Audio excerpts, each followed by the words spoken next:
Hi, everyone. This is Scott Tittle with VIUM Capital, bringing you a new edition of 2 Minutes with Tittle. This is a special birthday edition because just yesterday I turned the ripe young age of 50. That's right, I'm 50 years old. And I have to tell you, I'm feeling pretty good. I don't feel 50 years old. I feel something south of that. I'm not sure what exactly, but I've had some people say some nice things to me this week, like 50 is the new 40. I even had someone say 50 is the new 30, which I thought was kind of a stretch. But it got me thinking about numbers and really what numbers really mean. And I started thinking about, wouldn't it be interesting to look back at the 2022 midterm election from last week in the context of numbers, and maybe that might help tell a little story, right? So as a reminder, last week on November the 8th, we had a midterm election. We had 435 House races on the ballot. We had 35 Senate races, and we had 36 governor's races on the ballot. We also had a very motivated voting base. 47% of the eligible voters came out to vote. That matches about 2018, it was 48%. But we also had 46 million people vote early.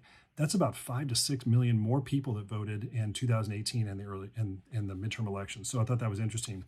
This also was the most expensive midterm in history. Almost $17 billion was spent combined in federal and state races. Also going to the midterm election, there's obviously a lot of concern and worry and frustration, I think. 65% of eligible voters indicate they thought the U.S. was already currently in a recession. The Fed has increased rates 6 times in 2022 leading up to the election, and the average 30-year fixed mortgage rate was 6.95% on the day of the election. So again, a lot of strain, concern, frustration, and stress kind of going in to November the 8th.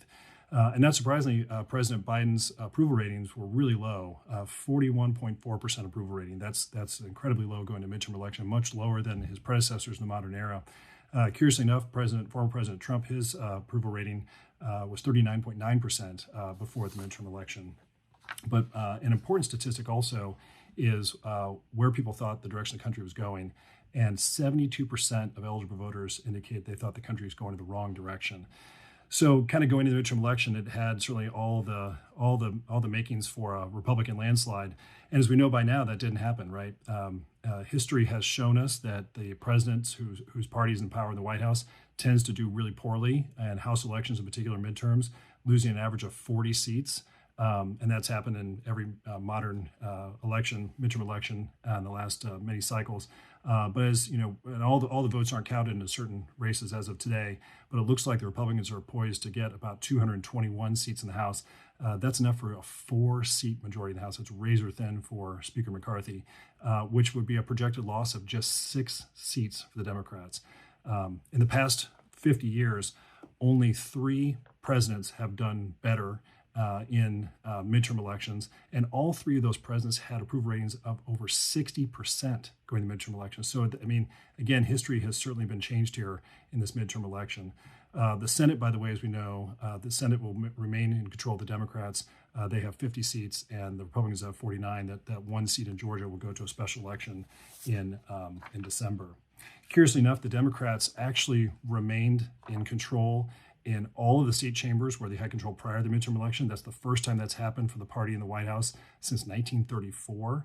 The Democrats also flipped 4 Republican-held state general assemblies and 3 Republican governorships. They only lost really that governor's race in Nevada, but then of course they won the key race, the governor's race in Arizona. So as of right now, Republicans hold 16 more state chambers and have full control of just 5 more states than Democrats. So again, we look at numbers and kind of say, well, what really happened last week? Certainly, if you look at where the economy is, recession, inflation looming, obviously the president's approval rating, the high percentage of Americans think the country's in the wrong direction, you would have thought that there would have been a wholesale sea change in the midterm elections, and that obviously didn't happen. And in fact, if anything, things kind of moved towards the middle, right?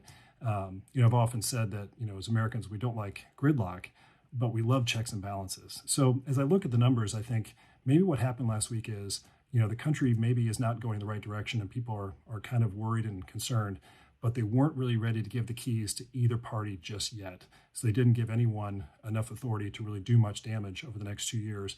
And I think people are really looking at the 2024 election to see what may happen. So I'll leave you with 2 numbers I think are really interesting. One is it's 719 days until the general election in 2024.